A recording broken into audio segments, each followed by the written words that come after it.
There are some practical considerations in this, strategic ones. And you'll see that the two focal points of this conference will turn out to be at the end as they are at the beginning. The issue of Eurasian recovery, Eurasian development as the pivot for world recovery, including the role of Russia as a very special part of any such recovery effort, and the relationship of this Eurasian commitment to the contrasting situation of Africa. In other words, to understand the world as a whole in the simplest terms of reference, look at the possibility of what we can do in Eurasia, and then look at the needs of Africa in order to see humanity in its wholeness. Those who have the means to lift themselves up, and those on whose behalf, in the larger term, they must act to lift them up too.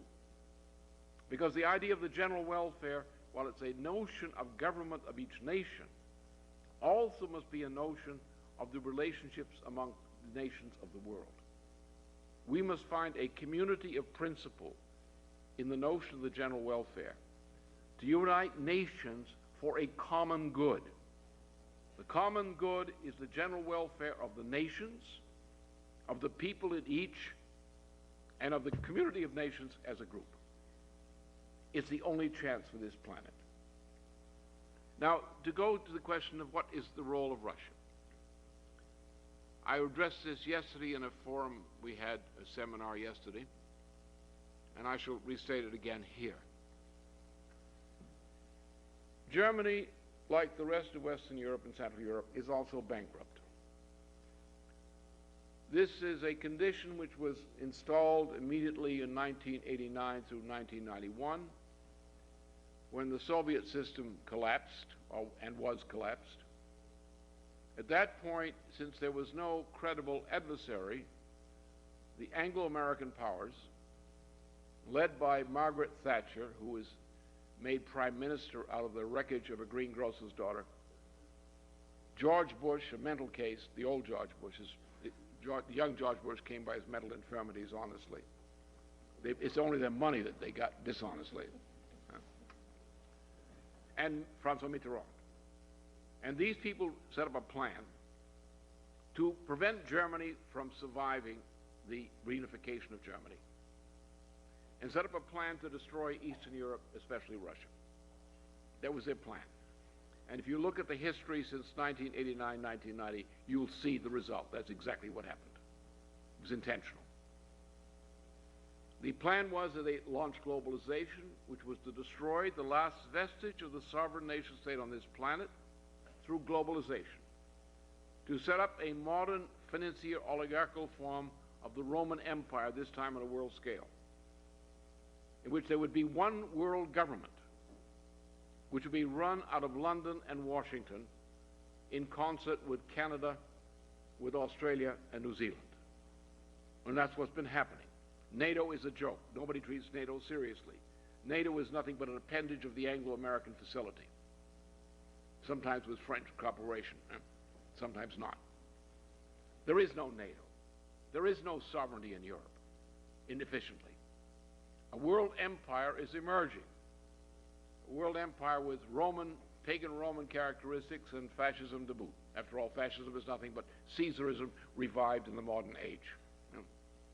That's the intention. So under these conditions, Germany, which is being ruined, and you see it, the Chancellor every time they turn around, Eichel every time he turns around, they're cutting more, they're cutting more. The situation is desperate. The budget is unbalanced. The French budget is unbalanced. The Italian budget, well, they're used to it, so they put up with it better. It's always unbalanced. Other countries' budgets are unbalanced. They're cutting, but they're already below break-even, long below break-even. These nations cannot survive on their present budgets. They cannot survive physically on their present budgets. They're headed toward hell with no way out, no exit in sight. Now, Germany used to be the pivot of the European economy. And since they got rid of de Gaulle in France and so forth and crushed Italy, that most of Europe couldn't earn its own living, Western Europe. And the way in which Western Europe as a whole survived was through the margin contributed from Germany, a Germany whose ability to contribute to support the rest of the poor nations of Europe. They were all living on the German dole. Was Germany's high technology export capabilities. And as long as Germany maintained that those export capabilities, which it did up until about 1990, until the assassination of Herrhausen in 1989, then Germany could sustain Western continental Europe by providing the margin of balance by which Italy, France, and so forth could survive without collapsing. But what was done to Germany in the process of reunification, the way the operation was handled in the assimilation of the former East Germany, destroyed Germany from within too. And thus Germany is at a point that it cannot survive and Western Europe cannot survive the way things are going. So there's the obvious solution. There's a great potential market under the proper conditions in Asia, in China, India, other countries, which represent the largest portion of the human population. In a great area of particularly Central and North Asia, which is one of the great frontiers of growth of all humanity, an area of tundra and deserts and general underdevelopment. So through the mediation of Russia, which has a peculiarity historically of being a Eurasian nation per se, it's a result of the aftermath of the Mongol occupation.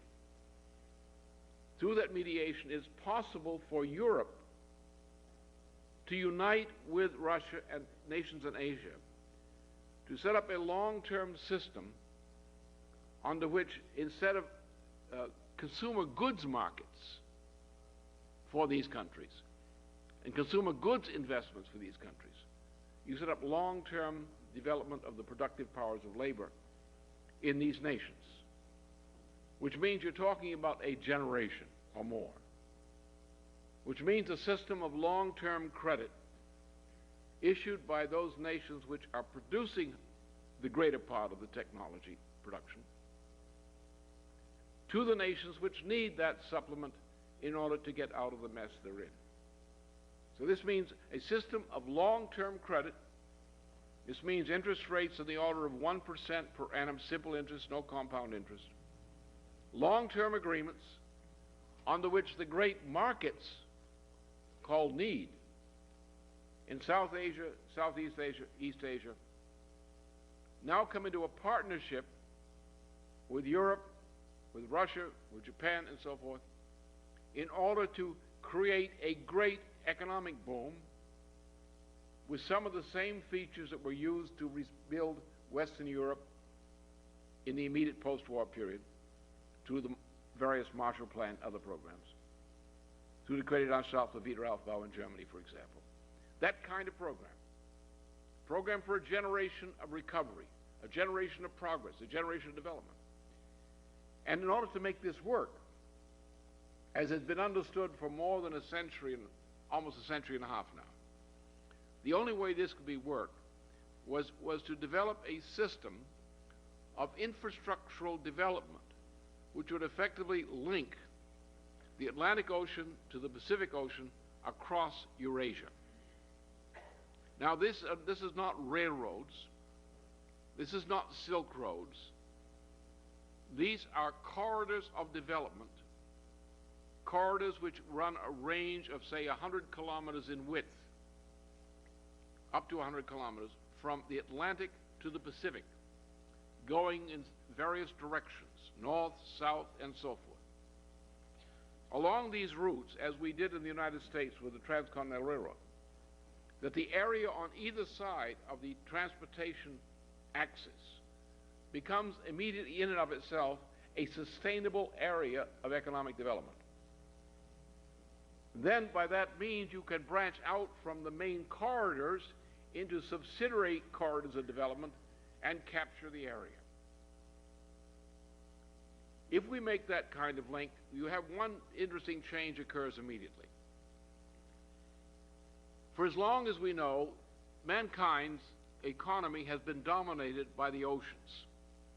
Contrary to all these theories that the British biblical archaeologists tell you, civilization did not come from inland and march down the rivers to the seas. It went the other way. Everything we know, especially the information on the internal characteristics of ancient astronomical calendars, shows that these astronomical calendars were predominantly the calendars used by a transoceanic maritime culture functioning a long period of time when most of North Eurasia was under a giant glacier for about 100,000 years. And during that period, most of what became later civilization was running around the oceans. And from the time that these maritime cultures came back into Eurasia, following the melting of the glacier about 20,000 years ago, when that began, was to move inland. And the first directions were to move along the great riverways inland, to move along the coastways close to the seas and close to the maritime traffic. And if you look at the map of the world, you'll find the characteristic of development, or non-development, is the lack of the ability to utilize efficiently the inland areas, the landlocked areas of the world, with the same degree of efficiency and productivity we can use the coastal areas and the chief riverways. So therefore, if you look in Central Asia, what do you see? You see, here's the heart of it. In China, you have a coastal area of China which reflects this, which is more highly developed, relatively speaking, and inland, the area is poorly developed, the population has a poorer standard of living, poor opportunities for development. This extends then into Central and North Asia as a whole. Therefore, if we conquer this area, what happens? Take a transportation alone. People will think today, who don't think, will think that ocean freight is the cheapest way to move freight. It's not true. The cheapest way to move freight is across land, not by truck. Trucks running up and down the highway tell you that the economy is being mismanaged. Too many trucks. It's not efficient. Costs too much. Intrinsically bad. Railways are much better. Integrated transport systems featuring railways, especially magnetic levitation systems, are excellent. Magnetic levitation systems move passengers more rapidly, but magnetic levitation systems for moving cargo, for freight, that is really a wonder. That's where the payoff comes. If you can move freight from Rotterdam to Tokyo at an average rate of 300 kilometers per hour without much stopping along the way,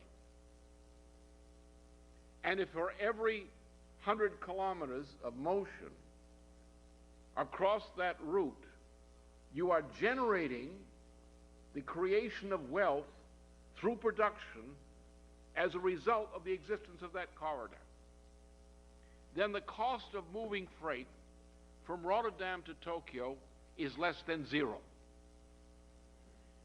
and can be up to 200 to 300 kilometers per hour. Now, what ocean freight system can do that? Did you ever see a large supercargo ship producing wealth while it was traveling across the ocean? And at what speed?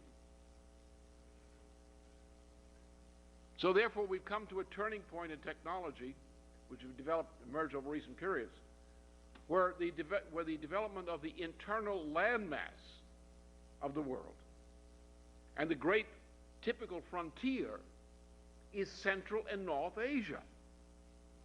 It's the greatest opportunity, single opportunity, before all mankind for development. Now this requires some revolutionary changes in the way we think about things. This means that we would be engaged in the greatest change in the environment in the history of mankind.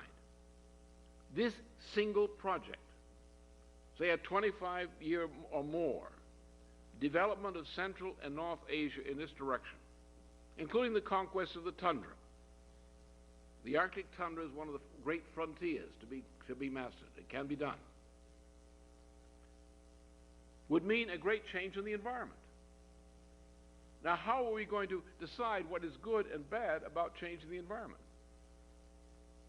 Well, what people think today about the environment is pretty stupid. It's wrong, it doesn't make any sense, they don't know what they're talking about. And you see the kind of education you get, no wonder they believe that nonsense. Especially people with physics degrees who don't know which end is up. But the great theory of the environment was established by a Russian of Ukrainian credentials, Vladimir Vernadsky, with his concept of geobiochemistry.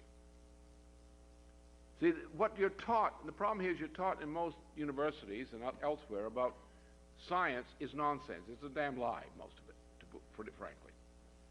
What you're taught as basic physics is mostly a lie. Because we know from, as Vernadsky demonstrated this in his own way, and others have known it and shown it, that there are actually three principles involved in man's physical relationship to the earth and the universe. Three categories. One, the category we call non-living processes. What most people who aren't well educated call physical processes. Yeah? The second one, which some people don't understand, those in molecular biology, they refuse to understand it. Yeah? It's called the principle of life. You will never get life out of a non-living process. Life is, as Pasteur insisted, is a principle unto itself. But how it is a universal physical principle, which, as Vernadsky demonstrated with his biogeochemistry, is that the history of Earth is what? The oceans and the atmosphere were produced by living processes. Down several kilometers in the Earth's surface, most of the Earth that we're in touch with as humanity was created as a byproduct of living processes. What Vernadsky calls the natural products of the biosphere. We can measure it. We can measure the power of the biosphere over the non-living process. We can measure it. Living processes are superior to non-living processes. They're more powerful. They're apparently weak, but their long-term effects are more powerful than the short-term effects of the non-living processes. Now, there's a third thing, which, again, Kant won't let you know. Immanuel Kant. That's why they call him Kant, because he can't do anything. If you believe him, you can't do anything either. The essential nature of man is that we are capable of making discoveries of universal physical principle. Discoveries we can validate in known experimental ways. By applying these principles, we increase our power in the universe in ways that can be measured physically per capita and per square kilometer. We can measure this in terms of the demographic effect of this kind of action. That is, does the human species improve its life expectancy, its power to exist in the universe as a result of this? Yes, it does. That's good.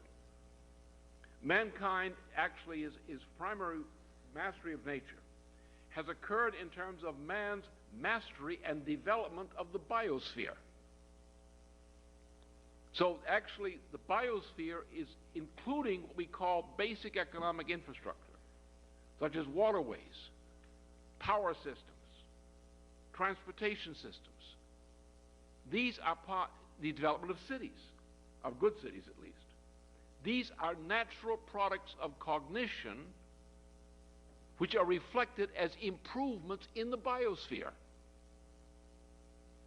The biosphere is weak. It is stupid. It does not know how to deal with the deserts it has. It does not know how to deal with the tundras. It does not know how to deal with other problems that it has. But we as human beings can come to our poor, stupid slave, the biosphere, and say, we will educate you and we will make you stronger and better. So mankind intervenes in the biosphere to make the biosphere better. And so the principles of discovery, the application or discovery of principles applied to the environment creates the natural products of cognition in the biosphere, which improves the biosphere, which increases the potential for human life. So this is not a mysterious, arbitrary area. This is an area of science. It's an area of scientific precision, which would mean that the job to do is not to say, is it good or bad to tamper with the environment? It's very good to tamper with the environment if you know what you're doing. But you have to develop the science of water management, the science of transportation, the science of reforestation, the science of how to change and control the atmosphere and the climate. You can't make big mistakes. These mistakes will live with you for a quarter century or longer. You can't make big mistakes. Therefore, you have to have competent people, competent groups of people making the determination of how we do this. But by changing the biosphere of Central and North Asia and changing the biosphere in the arid areas of China and so forth, we will create the greatest boon for humanity in any part of this planet. What we need is a task-oriented mission task force to undertake the policy planning for precisely this, and it must be international. Now, the peculiar part of this is the case of Russia. Russia has gone from communism to liberalism without passing go, and certainly without getting $20 or $200. It got nothing. As a matter of fact, it lost money on the deal, as anyone knows. So Russia, the problem in Russia is to define itself, again, intention. This will work if Russia adopts the intention of playing that role for itself in a Eurasian development program, which means leading people in Russia must adopt such a perspective.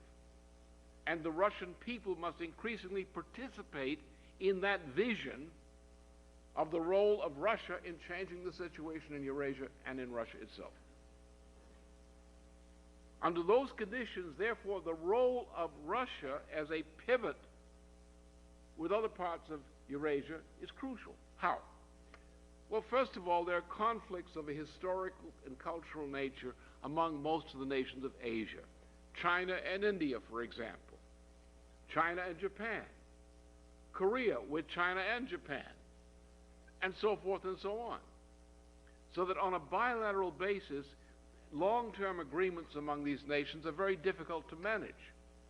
However, if you have a common mission with a common interest, which involves a great number of these nations together, then you can bring them together in the system of cooperation. This is the natural role in which Russia can play a mediating part throughout Eurasia. What came up with Primakov when Primakov was prime minister on the triangular cooperation which we boosted very much and pushed for among Russia, China, and India to bring the nations of Asia together in this form. That is a viable idea. It has to be given more legs to walk on and a mind to direct it in that sense. But now in Western Europe, which is potentially a place we can revive the kind of high technology export potential which once existed in Germany, Italy, and so forth. Western Europe has to adopt a mission. Central Europe has to adopt a mission of participating in this development of Eurasia as a group of sovereign nation states through instrumentalities which they create among themselves to facilitate this cooperation. The object would be to bring the United States in to cooperate with that great venture. And when you look at Africa, as you'll have some discussion of that here, Africa has no chance. It's been too looted unless it has help. The help it requires is of the same nature. The primary needs from the outside for Africa, the crucial needs are in the area of basic economic infrastructure, particularly large-scale, extensible systems of large-scale basic economic infrastructure. Transportation links, power grids, water management. The redistribution of water in Africa can make a revolutionary difference in Africa. They needs assistance on this. If Africa is allowed to have the room to undertake its own development with that kind of assistance, Africa can develop. This assistance must come from viable other parts of the world. Prime case, Eurasia. If Eurasia is developing prosperously, then Eurasia will help Africa. But if the Americas and Eurasia are not developing, there will be no help for Africa. And the penalty of what has been done to Africa, like an infectious disease, will continue to destroy Africa, internally and otherwise. And therefore, we should see this connection in the world. Eurasia is the great center of human population.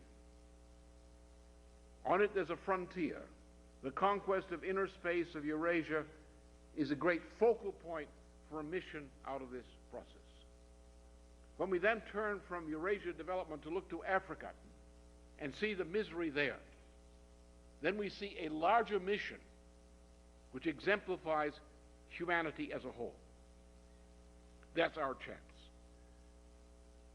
In the United States, we find in this process, as around the D.C. general fight, which we have not won, but we're fighting as nobody thought we could.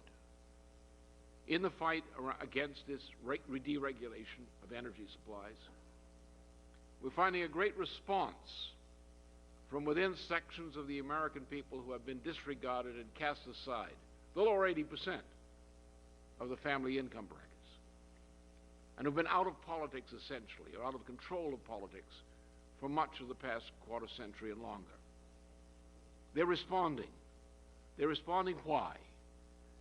Because my friends and I are intervening with people in the Democratic Party, all kinds of people, to bring them together around the idea of establishing the general welfare as a principle. The reference for that is easy. The general welfare principle, as Helga will indicate tomorrow, is an old principle in European civilization. It's one of the characteristic benefits of European civilization to all humanity, that concept as developed. The idea of the sovereign nation state as the alternative to empire. That's the great contribution. But in a most recent period, in a period which is most comparable in immediate recollection to that now, was the period of the Great Depression of the 1930s, when stupidity similar to that which rules the United States today, the stupidity of Teddy Roosevelt, that fascist, the stupidity of Woodrow Wilson, that Ku Klux Klan racist, the stupidity of Coolidge, who talked too much. That's why he didn't talk. He got himself into trouble every time he opened his mouth, so he didn't talk, at least not in public. These people, along with Mellon, destroyed the United States and destroyed much of the rest of the world. So Franklin Roosevelt came in very simply. Franklin Roosevelt had poliomyelitis, was crippled. He fought against the crippling effect of polio, and during this period restudied his own roots. He was a descendant of one of the collaborators of Alexander Hamilton some centuries before. And he studied found again his roots in the American Revolution, and brought forth as governor of New York and as candidate for president of the United States, brought forth a conception which transformed that traditionally ultra-racist party called the Democratic Party. Remember, the Democratic Party was conceived as a racist, treasonous party, and remained so until Roosevelt became president, even though there were some decent people in it from time to time. Roosevelt changed that. Roosevelt transformed the Democratic Party from the party of racism and treason into a party which is committed to the promotion of the general welfare. Not that he was able to act with a sweep of the hand to install the general welfare, but he fought to establish the principle. And most important, he fought to establish the principle in the minds of the American citizens. See, we are not emperors.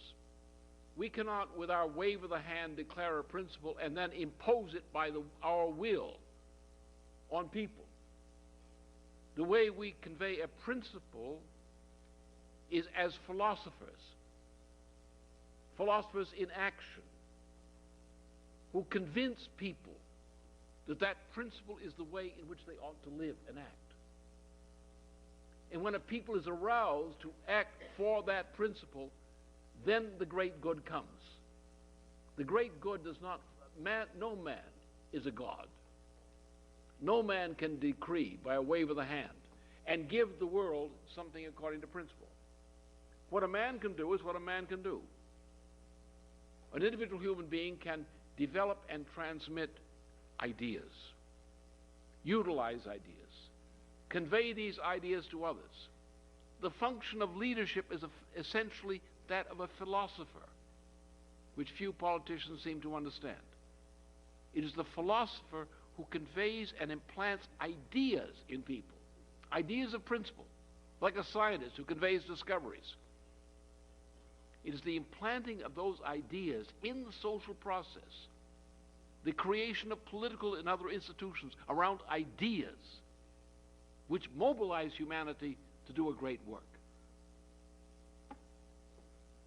So that's the lesson for today. We are in the worst crisis in world history, and the good side of it is there's no way you can cheat. You either do it my way or you're doomed. That's the good side. The other good side is that we can win. But to win, you have to think of philosophers in action. Not as agitators, but philosophers in action, who take people who are living in a depraved way, mental state, who are being selfish. Let me just give you an example of this. What's the principle involved? It may occur to all of you that we are each have been born. And that has a point in time. You weren't born and then you were born. Right? And it has occurred to most of you that all of us are going to die. Even George Bush, who may be already dead for all I know from there may just be a mechanical device out there they use instead and pass them off to us. All right. So therefore, when somebody talks about my self-interest, what is their self-interest? If you're going to die, what becomes of your self-interest the minute you die? Your self-interest in pleasure? Your self-interest in gluttony? The self-interest in riches? What happens to those things? They go. What's your self-interest? Your self-interest is in having lived and having your life mean something to humanity.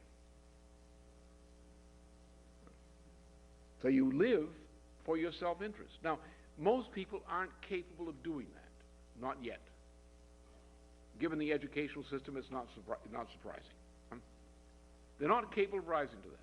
But when people are inspired to rise to that sense of their personal self-interest, that what they can do for mankind while they're alive is their self-interest, then they're capable of exerting leadership.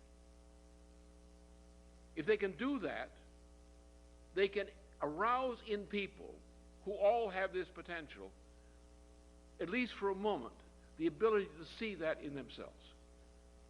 In the old time, when people used to believe in having babies, long before, people would express that in a very simple way.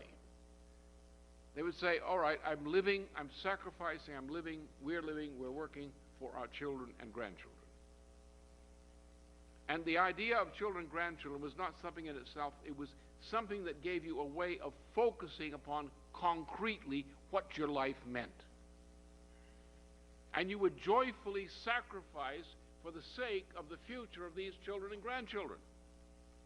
You would vote and support actions by society. Soldiers were willing to die for their society to save it. They didn't want to die, but they're willing to take the risk. Because they had a sense of there's something that's more important than their mortal life itself. It's what they do with it that's important. Like any great scientist, how do you measure a scientist? It's by what they contribute to humanity. People whose names we know from thousands of years ago. What was their self-interest? Is to be what they were. Great discoverers who benefited all humanity after them. Great artists who uplifted all humanity after them. So a few of us have that. A few of us have that developed commitment. In former times, there were more people who had that kind of commitment, which they expressed in terms of their obligation, improvement of their society, their family, and so forth. Those values have more or less passed away under this decadent period in which we've lived, this decadent cultural period. We've come to a time when people suddenly realize that my money is not the essence of humanity or life. The essence of the ability to buy is not the essence of life. It's being human that's the essence of life. And when people have taken away from them some of the false values to which they've clung too ardently, sometimes they're forced to look and say, what is really valuable? And sometimes, for that reason, it's the poor who are the best fighters for freedom, because they have the least to lose. And freedom means everything to them, because they have nothing else except the fight for freedom. And so when we come to a time of great peril and depravity and whatnot that we are now, in that time, the secret is leadership. The secret is the development and spread of ideas, sound ideas, which enable people to mobilize themselves about actions which will address the problem. And in such a moment, when that occurs, suddenly the majority of people are able to decide on how to run this planet. And those few tyrants who dominate us become pitiful wrecks running into places of refuge or hiding or changing their identity. Thank you. First of all, I'd like to greet Mr. LaRouche and Schiller Institute for such an interesting and productive conference. I think that it is a very important event which is taking place just in time before the financial system collapse, and we still have some maybe months or so to think about the future and to think what could be done in order to overcome those bottlenecks and dangers which could appear in the nearest future.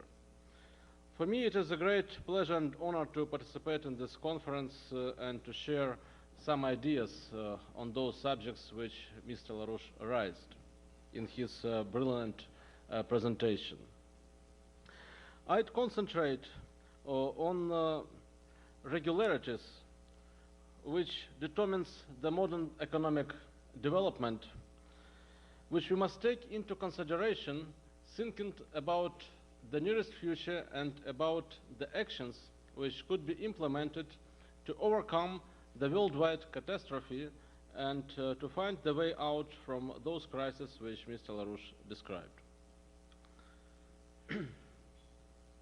Mr. LaRouche showed that we are facing the crisis of global financial system and the present global economic order. But how this crisis change the global system? Whether the globalization process stops or it will find the new forms, or perhaps the world economy will collapse in some regions which will try to find out their own way from the chaos, or the world oligarchy will find the new opportunities to create the new global order based on horror, terrorism, or worldwide dictatorship. What could happen? In order to answer all these questions, I think we shall take into account some important features of the present globalization process. Usually, globalization is considered as a process of creating of the world market, which will give more opportunities to each country to develop its own contemporary advantages, to improve its efficiency, to find new ways to cooperate with each other. And according to the mainstream in economic theory, this creation of the worldwide markets also is the creation of the new opportunities and increasing of the efficiency, not only of the world economy, but the efficiency of the economy of each country participating in globalization process. But this is, in fact, not the real true. These are some features which we see at the surface when the governments of even of the most powerful countries diminish themselves, distract themselves in order to give new opportunities for free trade, for free flows of capital, labor, information, thinking that in this free and worldwide free market, they will create at the same time new opportunities for their companies and their people. We must take into the mind the other part, the other side of the medal of the globalization process. In fact, it is not only the integration of the different countries into the one world market, it is also the disintegration of the world, where we can see the very small number of highly developed countries which concentrate wealth, concentrate power, concentrate capital, concentrate information and knowledge, the large periphery of this core of the world economy, where we see growing inequality, poverty, the huge flow out of capital, the huge brain drains, and so forth. And finally, we see also the emerging set of the so-called dead states and even dead countries, which nobody cares what happens there. So the present globalization process includes regularities which leads to the polarization of the countries by means of unequal exchange of goods, capital, and information. The core of the global system, which includes North American, Western European countries, and Japan with some new industrialized countries, in fact, concentrate the possibilities to extract rent from all our other world. These possibilities emerged from two main sources. The first source is the leading role of the technological change in the worldwide development. The share of science and technological progress in economic growth at the moment in the developed countries is accountable to 3/4, or according to some calculations, even to the 95% of growth of GDP. It means that those countries and those companies, those structures in the world market which concentrate intellectual potential and which are able to produce new technologies, new opportunities for production and for taking profits, in fact, has opportunity to have intellectual rent through the unequal trade with other world, with other partners. Those countries which are unable to be at the frontier of the technological change has to produce in exchange has to give in exchange the cheap labor, the natural resources, so they has to finance the economic growth and further development of the core of the world economic system. And this creates a huge inequality in economic exchange. If we look for the present markets, we can see that the science-intensive products has about 50% even more in their price as intellectual rent. These are super profits which they get from the exchange in the market. So, as Mr. LaRouche showed in his speech and in his papers, such kind of economic order inevitably should collapse for obvious reasons which leads to the collapse of any kind of financial pyramid, which we see not only in Russian experience, but also in the financial crisis in Asia recently, before financial crisis in Mexico, and so forth. I do not have time to speak about experience of various countries which trying to find their way in this difficult situation. But I am sure that each country could contribute in this. And in Russia, we also have discussion what will be the further economic policy. Either we shall continue to the policy which already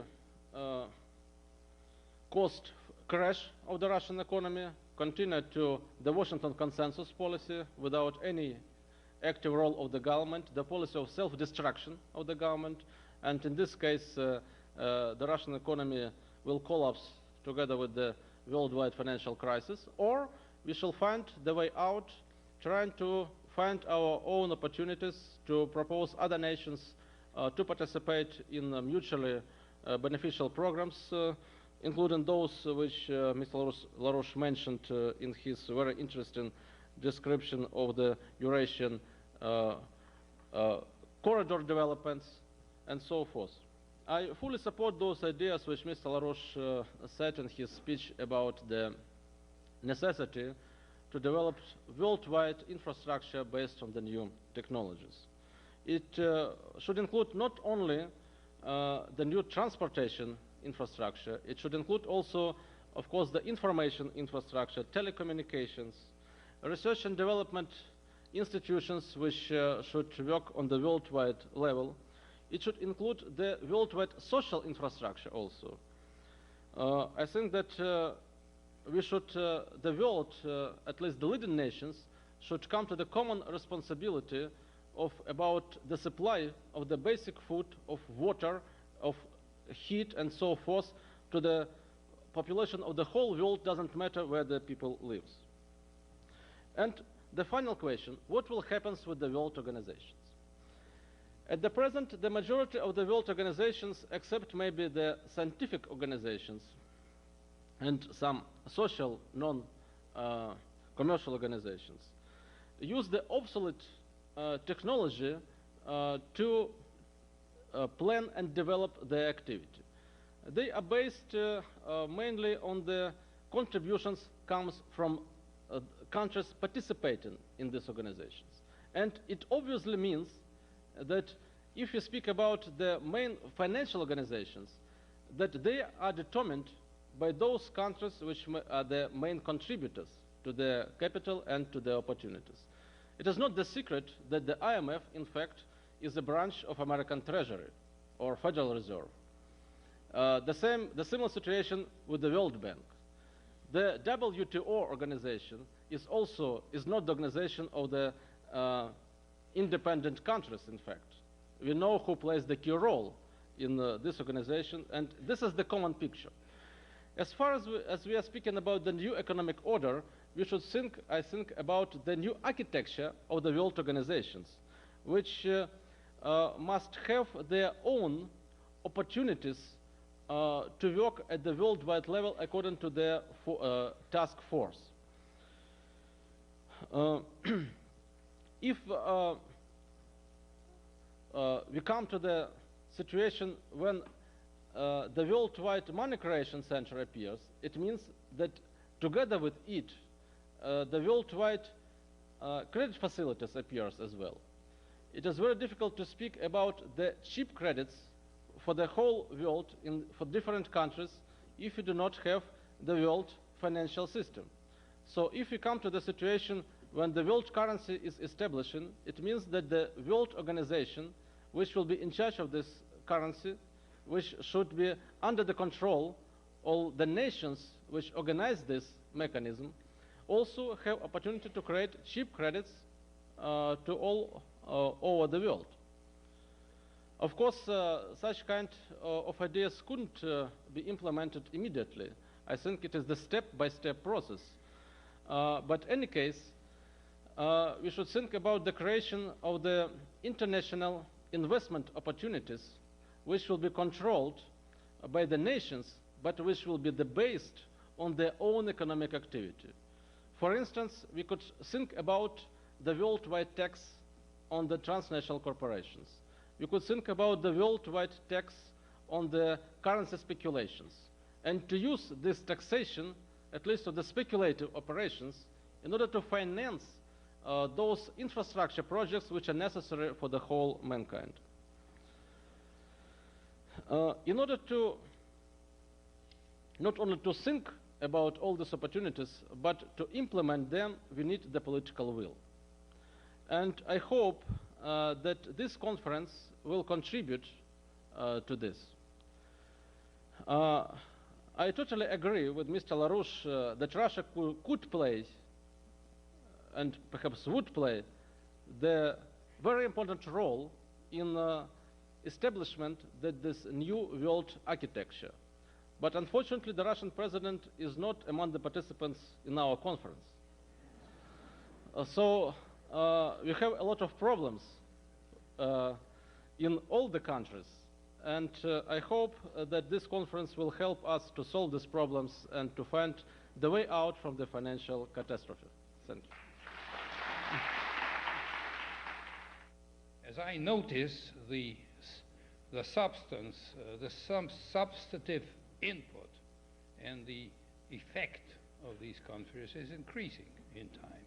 It's not decreasing. You're not going down the hill. You're going up here.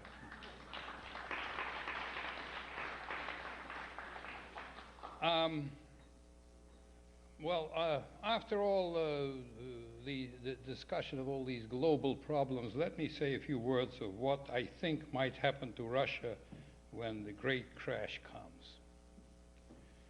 I think that the situation as far as Russia is concerned is dangerous, but it's not fatal. 2 years ago, we still had an evil dummy in the Kremlin, Mr. Yeltsin. This was our Bush in a certain way, because a lot of things he did led to the destruction of the Russian economy. And if he would be around, I would say there wouldn't be any hope. If a crash came, Russia would certainly crash together with the whole world, and nothing would help it. But he's not there anymore, so, and Putin is not a dummy. He has his weaknesses, but he also has a vision of reviving Russia, which is very important. The government and Mr. Putin are fully aware, of course, that some kind of crisis or some kind of crash is coming in the world. Look at the way the Russians draft their budget for the year 2001 and 2002. The philosophy is that we should base the basic budget on a pessimistic assumption. If things turn out to be better, fine. We can earn more that way. We can receive more revenue, but we will not spend that revenue immediately. We will put it in a stabilization fund. This is a new idea, again promoted by Mr. Putin. Put it in a stabilization fund, which will be used partly to repay debts, but partly to finance the country in the poor years, in the bad years. Whether this will be enough to overcome the coming LaRouche crash or not, I don't know, but at least the government is thinking in that way, and that's very important. They're very cautious. They're very cautious. Okay, so now what is the main domestic danger? The main domestic danger is political, and I've pointed to it a few times. The main domestic danger is the liberal advisors and the liberal economists, the liberal political figures that are surrounding Mr. Putin and giving him wrong advice. Now, why are they so dangerous? Because, point number one, their basic philosophy is a do-nothing philosophy, contrary to what Lyndon has been suggesting. You don't wait for the crash to come. You prepare for the coming crash, to fight it, if you can, and with the means that are in your possession. You are, of course, the most un-American American that I've seen. You're very American, of course, because you're traditionally American, but you're from the best part of America. You're the best roots of America, but you're a singular person, because, as my wife Larissa said, where did you see an American who knows so much about, who knows that Renaissance in Italy came at the same time when the Mongols were thrown out from power in Russia? Who in America knows that? They hardly know that you can go Russia west or east, and you'll get there. This is a fact. I've been in a family, an intelligent family, where the ladies were really surprised when I said, well, you know, if you don't have to go across the Atlantic, you can go through the Bering Straits. And there was, you know, that kind of thing. But, so you are an exception, of course. You're not provincial. And you know your history, you know your philosophy, you're a great man. As I said in one of my articles about you in the Russian story about when you were running for president, I said, well, they won't let him in because he's like he's too large for the presidency of the United States. He's like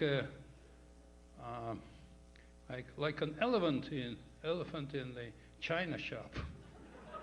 Who breaks all the American china, cheap china, American china. The gist of what I'm saying is, of course, that the coming crash, if it comes, is not fatal for humanity. I think what Mr. Glaziev said, there are many ways of fighting it, there are many projects that have to be pushed without waiting for the crash to happen. It may happen in spite of the fact that we prepare for it. But we don't have to wait for it to happen. And we also are in need of wise and concerted action for the common good. And here I agree, it's not just a common good inside the countries. A new variation of the old theories of common good inside the country, you know, help the poor and so on. The beverage program and that kind of thing. But the common good is the common concerted actions of nations in the world